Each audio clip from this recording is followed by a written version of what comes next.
गुरु ग्रामपंचायत आपटाच्या भ्रष्टाचाराची चौकशी 2 महिन्यापूर्वी विस्तार अधिकारी महेश गाभाडे साहेबांनी लावली होती.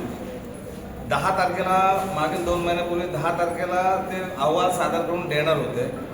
माझी चपला झिजल्या का आज देतो, सोमवार शेवटी आजचं सोमवार मलाच येऊन इथं बसायला लागलं.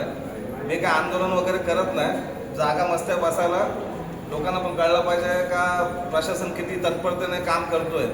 त्यासाठी मी आज वाट बघणार आहे. 69 पानाचा अहवाल ते सादर करतायत, तर त्यांनी मला अहवाल द्यावा आणि तातडीने जर भ्रष्टाचार आपटा ग्रुप भ्रष्टाचारी झाले असेल तर त्याच्यावर त्यांनी कारवाई करावी. मी आदरणीय PDO साहेबांना, ADO साहेबांना विनंती करतो की तत्परतेने आपण त्याची कारवाई करा.